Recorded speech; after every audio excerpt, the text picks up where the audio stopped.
Hi, everyone. Welcome back to Mad Barn Academy. And if you're new here, welcome. We hope to earn your subscription today. And a big thank you to everyone who's liked and subscribed to our channel thus far. We greatly appreciate the continued support. I'm Dr. Fran Rowe, one of the veterinary nutritionists here at Mad Barn. Today, I wanted to talk about vitamin E. Our team certainly gets a lot of questions about vitamin E supplementation, but we also find that many horse owners don't realize that their horses might be deficient in vitamin E intake. So today we'll do a quick deep dive into vitamin E and why it's so important. All right, let's get started. So, vitamin E is a general term that really encompasses a group of 8 very similar molecules. There are 4 tocopherols and 4 tocotrienols that fall under the umbrella of vitamin E. Alpha-tocopherol is considered true vitamin E because it's the form that's most abundant in the body and most bioactive. So from here on out, when I say vitamin E, I'm really talking specifically about alpha-tocopherol. Alpha-tocopherol can be further classified as either natural or synthetic, and this just refers to the chemical structure of the molecule. Natural is the most bioavailable form, and it's denoted by the D prefix. So vitamin E plays the extremely important role of antioxidant in the body. Antioxidants are molecules that neutralize free radicals and protect the body against oxidative stress. Free radicals are unstable molecules that form naturally from various metabolic processes in the body. In an effort to become stable, free radicals look to steal electrons from other molecules so that they can have a neutral charge. The biggest concern is when they steal these electrons from really important molecules like DNA or cell membranes.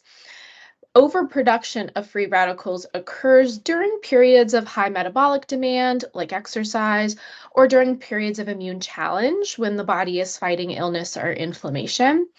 Too much free radical damage can result in cell death. Vitamin E fights free radical damage by neutralizing these free radicals before they have the opportunity to damage cell membranes. So vitamin E is incorporated into all cell membranes in the body, but it's found in higher percentages in the cell membranes of neurons and immune cells in particular.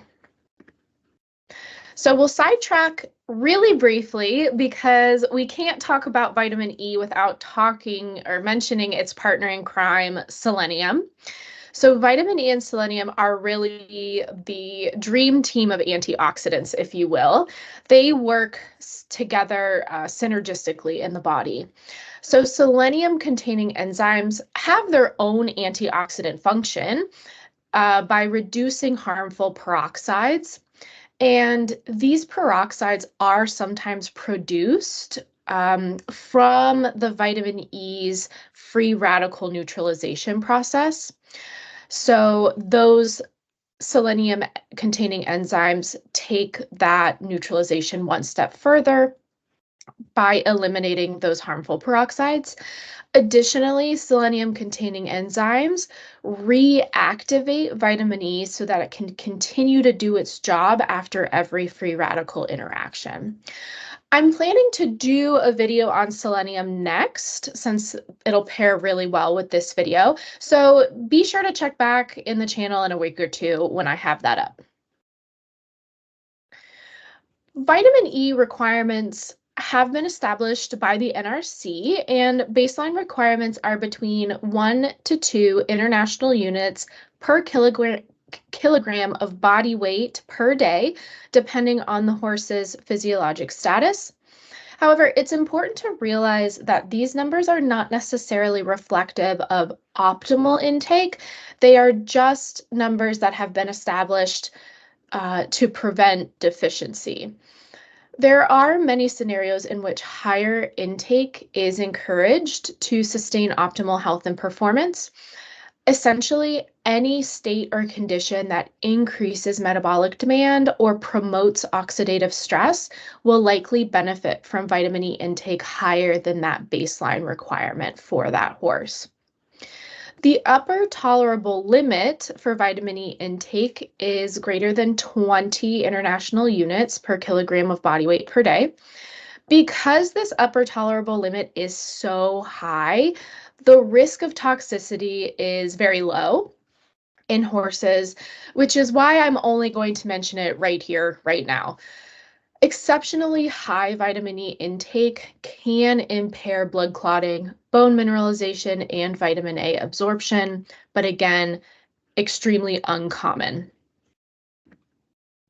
So in theory, horses will meet their vitamin E requirements by grazing on fresh green pasture. Vitamin E is concentrated in the leaves of grasses and legumes, so immature plants will contain more vitamin E, while more mature plants will contain less vitamin E because the leaf to stem ratio changes. Vitamin E degrades really quickly once that pasture has been cut and dried for hay, which is why we don't consider hay to be a good source of vitamin E. It is estimated that hay will contain upwards of 85% less vitamin E once it's dried. So horses can build up and do build up vitamin E stores in their cell membranes and fatty tissues.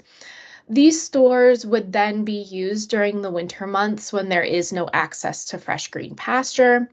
However, these stores may not be enough to sustain optimal health and performance, particularly for those more demanding life stages, like horses in exercise during this time frame, horses that are pregnant or soon to be lactating, things like that.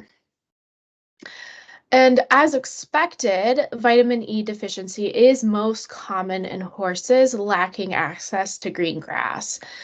Many regions of North America lack quality pastures, just depending on the area. And then there are also many reasons why horses may not have free choice access to pasture, or they're on restricted access, such as if metabolic disease is a concern for that horse. So vitamin E deficiency results in neuromuscular disease, and the onset of clinical signs is often insidious or slow to develop.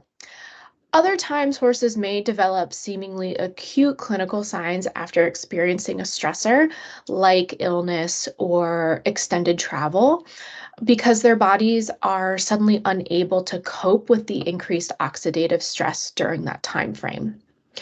The most common clinical signs of vitamin E deficiency are listed here. So progressive weakness and ataxia or poor coordination, muscle atrophy, muscle tremors, and then potentially increased episodes or increased frequency of tying up. So with really severe cases, these horses will develop this unique stance, which I have a picture of here. And it's this stance of the head and neck carriage being very low, and then their feet kind of being together as if they're standing on a ball. So the following diseases are those that we can attribute to vitamin E deficiency in horses.